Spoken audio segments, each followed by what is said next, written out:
Hey guys, today we have my 863 that is not running, well, let's just say correctly. Really, it's never ran correctly ever since I've had it. And today I'm figuring out why. As you can see, I've got some, fiddleness going on here. I've got some weird stuff going on that you wouldn't normally see on a Bobcat. Got the solenoid out, the fuel shutoff solenoid. Got alternators all hanging here. I got some stuff going on this. The main problem is that whenever I would need to start this, I would have to spray just a little bit of ether right into that air box right there. And that would kind of kickstart the whole system. And when I first bought it, I thought, because I got it for so cheap, I thought that it had low compression, a dead cylinder, because you'd kind of go to start it and it would go like there was one dead cylinder that wasn't quite firing. So I figured, hey, low compression, we'll deal with that issue. Well, that's not the case. I checked the compression.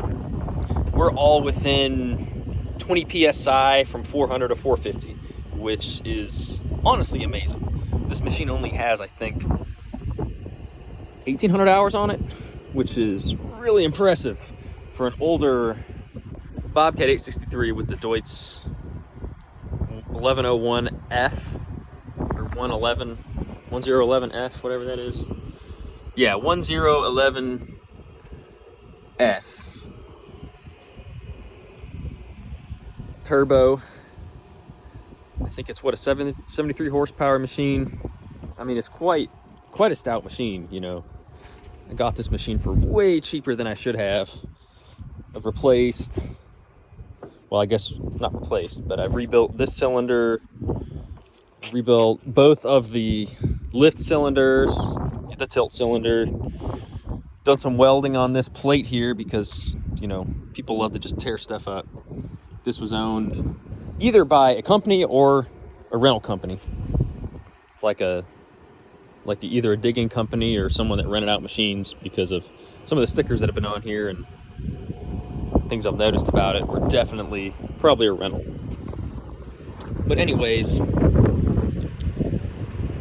this is a problem that, is kind of unique to me, because usually, you check the fuel filter if your machine's not running correctly. You check your primer bowl. I mean, you check the main thing on these 863s is the fact that there's that little pickup tube going into the fuel tank. And if that thing gets a crack in there, or air can get in there when you're not completely full of fuel in your tank, I mean, you can run into all sorts of problems. I mean, it can be a real headache. And let me tell you what, getting back there in here is not what you want to be doing on a Sunday morning. Let me tell you, there are ways I've noticed if you pop this cab up, there are ways to get back there. But again, it is not fun, but it's something you have to check. If your Bobcat is not running right, the fuel systems is all weird, you're gonna have to check that fuel pickup tube in the tank, because 9 times out of 10, if it hasn't been replaced, it needs to be. And you're gonna want to do that. There's other videos out there on that. I'm not gonna cover that. But anyways, all that stuff is good. I've replaced all of that. I mean, everything, even up to this mechanical lift pump right here. Replace that. And again, my issue always came back to me having to use a touch of starting fluid. I mean, just to, and then I would spray it, and I'd wait 5 seconds, and I'd go turn the key, and the Bobcat would fire right up and run forever. And I'm checking, seeing I'm getting fuel. I mean, I'm even cracking, injector lines, cracking all these, seeing if I'm getting fuel to that, and I'm like, I'm getting fuel everywhere. What's the problem? Fuel's everywhere, and I got good compression. This is a Deutz. It should be running until the cows come home. Fuel shutoff solenoid is good. That's another big issue with these. I have temporarily swapped it out with a Chinese one. This is something I like to do. I do only run original OEM Bobcat parts or Bosch parts, whatever is OEM quality, not this China crap. However, it is very nice to have a spare especially if you have multiple machines, you know, like me, you have a spare one, and you can swap it out and see if something's running right or running correctly, and or if your solenoid's only half closing sometimes, or whatever. So Chinese parts can be great. You know, Chinese lift pumps can be great for testing this out, you know, seeing if you got proper flow, and it just kind of can put your mind at ease if you're not positive on something. Now that we're talking about Chinese stuff, I would like to mention these injectors here.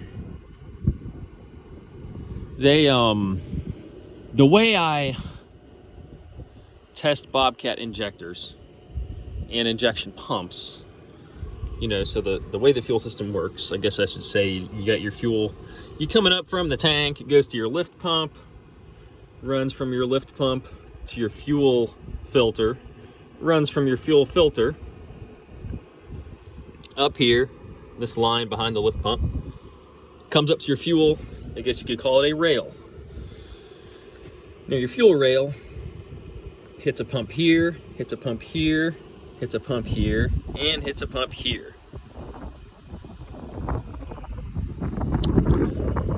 And what it does, you know, you have this line for your returns and all that nonsense, that stuff, you know, obviously it's important, but there's no issue with the returns. Our issue is with getting fuel into the cylinders. So we're gonna stay right here in this area, because we know, I mean, I've cracked these lines, I've bled the system, we know that we're getting fuel to all these points no matter what.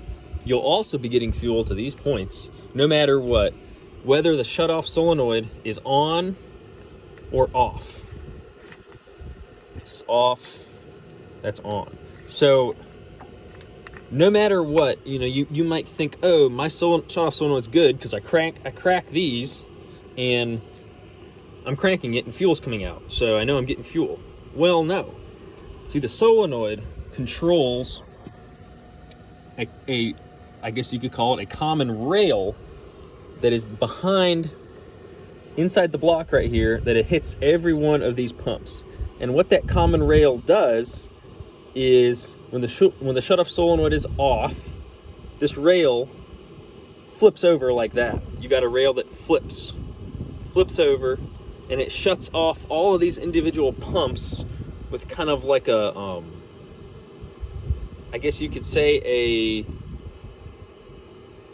a drive pin coming out of the pump and hitting that rail. So that pin is locked in the rail, and when that rail goes over via this guy right here, via that guy, that pushes it over, shuts off all these pumps. When you go to start the thing, it pulls this rail back and allows fuel to come through these pumps and up and out of these lines into your injectors.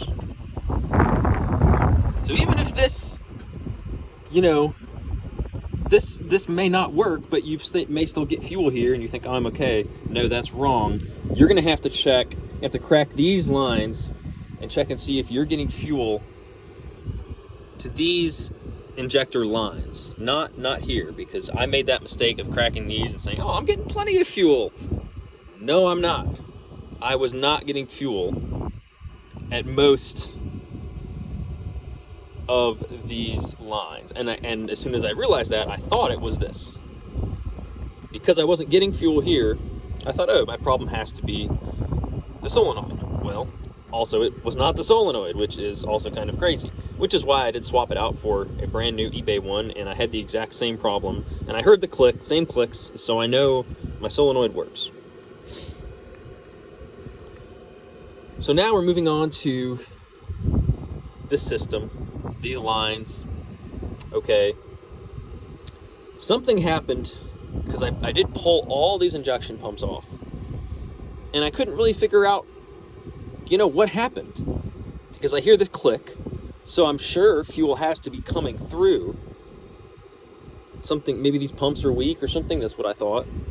Well, I take these pumps out, and I discover that the rail is all the way in the off position, even though the solenoid is working correctly and the key is coming on. Something in here where the solenoid mounts to, you know, there's like a plunger type thing that controls that rail that turns the pumps on and off. You know, something in that system has broken so that this can click on and off, click, click, click, click, click, click, on and off for days, and I'm not controlling the on and off of fuel. It's just staying off. What has broken in there, I do not know yet. I have not figured that out. But I have manually moved that rail over, allowing all these pumps to be on the whole time. So no matter what. Now, what I would not want to do is flip this guy, because if I did, that would shut off the rail again. But I couldn't get it back over because there's something messed up in that system. Regardless of that is another issue. The main issue I am having, because I've now fully set my fuel on, is that, you know, I'm getting fuel now, since the system is fully stuck on. I'm getting fuel through here, through all these lines, but I'm not getting them through the injectors. My initial thought was, old Bobcat injectors. I did pull these. I did test them as I'm doing here. And the old Bobcat injectors were only getting spray from these two pumps. And I thought, oh, immediately when I saw that, I said, now, mind you, I am getting spray without the injectors on, but as soon as I put the injectors on and there's back pressure, I'm not getting spray. So I figure, of course, two of these are working great, and two of these are all gummed up with carbon or old diesel fuel or rusted water or what, you know, whatever. So I'm getting spray patterns from these two. Great. I ordered 4 Amazon injectors, you know, Chinese, eBay, Amazon injectors, which I will do to make sure and validate my concerns that these injectors are in fact bad. Well, I throw these injectors on, keeping everything the same orientation, and well, still, only these 2 pumps are pumping. Only these 2 injectors are firing. Good spray patterns. These other ones, sometimes a little thing comes, but usually there's nothing. So now I'm really confused, and the only other explanation I can have is that, you know, 2 of these pumps are working okay, you know, and 2 of them must be very weak. They're allowing fuel to come through, but they're not pushing hard enough on the injectors to really slam that fuel through. They're just kind of, they're not boom. And these ones, I actually took off the injectors again and looked at the spray patterns. Just coming from the lines, you know, these 2 lines are shooting down, and these 2 kind of lines are just, you know, they're still shooting, but they're not in the same force and velocity as these lines. So really, that's the only other kind of deduction I can come to, conclusion, that there's got to be something wrong in these pumps. And mind you, I've had all these pumps apart. I've also checked, you know, the cam lobes and the cam shaft. I've checked these lifters as well, because you got your camshafts running along this way with your cam lobes, your oblong shaped lobes, with a small lifter about that tall that rests on that lobe. When that lobe is in the full upright position, pushes on that lifter, which in turn pushes on your spring in your pump and forces fuel out of this line.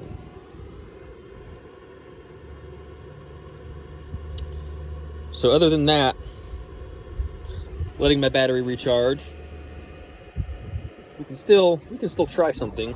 I would like to show you how the system works, how my system works, and how you can really see the fuel coming out and it's very evident. You can do the same thing I'm doing with your phone camera. It helps to have a buddy, you know, there to kind of point you in the right direction or watch while you're cranking, but you can do this with a phone camera, absolutely.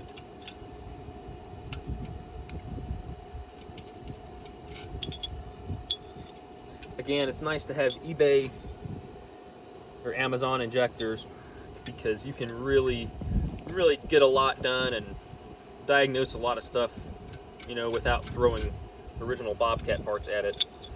Because sometimes it's hard, you know, sometimes it's really hard to diagnose something unless you have an extra part there that you can just throw on and know for sure. See, fuel is getting to these injectors because you can see there's fuel in there. So we know fuel's getting to our injector.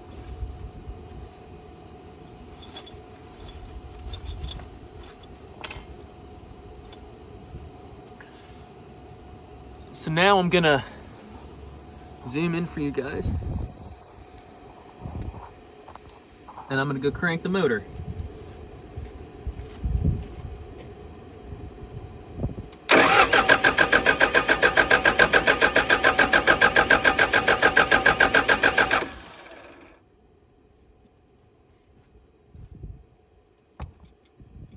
As you can see, you know, I couldn't see what y'all saw, but I know fuel's coming out because I can tell there's excess dripping on off of those lines.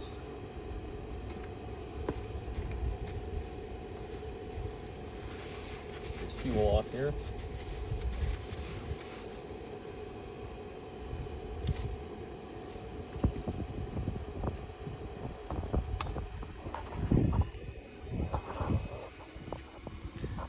So we know fuel's a-coming.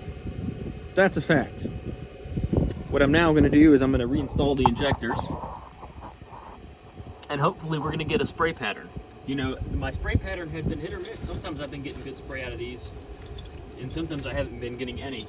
And my suspicion is, A, you know, battery voltage is going to play a huge part in that. I'm currently charging this battery. And B, you know, these pumps may be getting weaker. You know, it may be hit or miss with the pumps too. I know all these injectors are pretty much the same. You know, some might have a slightly better or worse spray pattern because they are eBay, Amazon, Chinese stuff. However, I know they do get something, you know, when they're hooked up to pressure, they get something coming out of these tips. You know what you're going to look for when you're looking at these injectors? You know, you see you have, let's see if you can see that in here.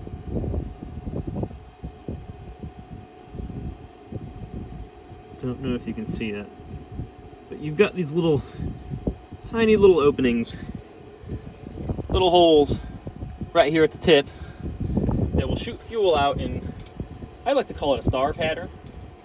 You know, if you can think of drawing a star when you were a child, you know, all those triangles that you would throw together and it would make a star looking thing. Well,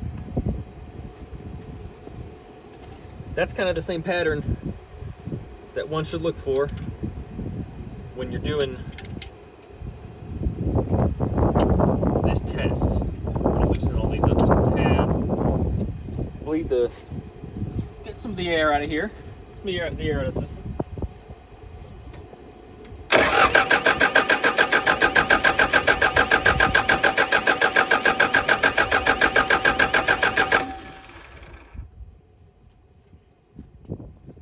As you can see, quite a bit of fuel is coming through. You know, the system is working correctly up to this point, either the point of the pumps or the point of the injectors. Again, you would think, oh, you know, it has to be the injectors because you're getting fuel to them. Well, like I said, it depends a lot on, you know, you can have a weak pump that pumps some fuel, but not the right amount. You know, I could probably, if I had a pressure gauge or something, knew the pressures of what it should be, yeah, I could figure that out, but I don't know those pressures. You know, I'm just a guy in a field working on a Bobcat. We're trying to work with what we got, you know? kind of what it is at this point. So let's go ahead and crank this sucker up. And we'll see if we can get any fuel spray at all.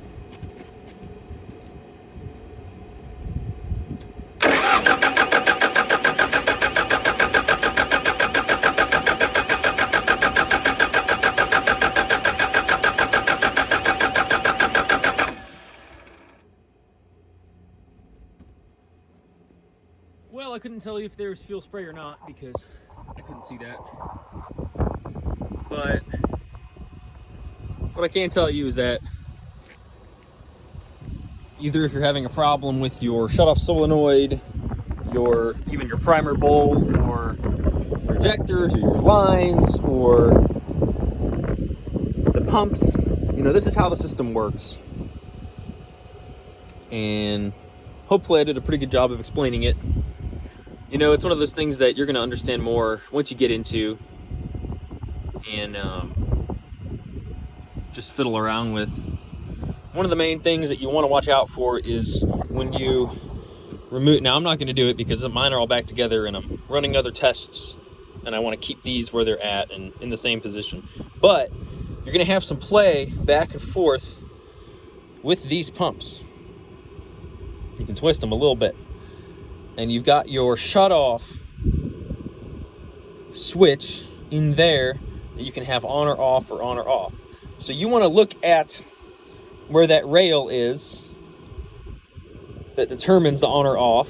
And if the rail's off, you want to put your injection pump back in with that protrusion coming off of the injection pump. You want to put that in the off position. If the rail's off, you cannot put the injector in the on position.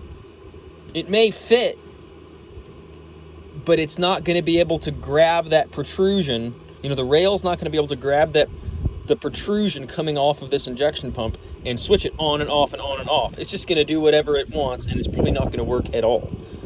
What I noticed is that usually it'll end up in the off position. If you don't line up this protrusion coming down from the injection pump with the rail inside the block. And I know that's hard to explain, but just keep in mind, when you remove a pump, put it back in the same way you removed it in terms of the protrusion coming off of the pump that can rotate next to the spring. It could either be called a protrusion or maybe a leg of the pump. It's about that long. It's a little protrusion, but you want to make sure that these are in the off position or on position, depending on how you take them off. Other than that, that's pretty much it. But again, do your own research. Don't be afraid to get into it. But just don't take things apart willy-nilly. You know, try to keep things pretty much together. You know, I've done things like I've left my alternator here. I've made sure that, you know, I'm not touching, you know, hot leads, the block. I'm not, you know, I'm trying to keep as much stuff together as possible, because if you're new to these machines like me, you don't want to just go ripping stuff off and throwing new stuff on, because you can go through a lot of money and waste a lot of time. So this is the Bobcat. I want to say it's a 96 model, if I'm not mistaken. I think I looked it up. It's got, 1864 hours. You know, it's pretty rare to find one of these machines with that low hours.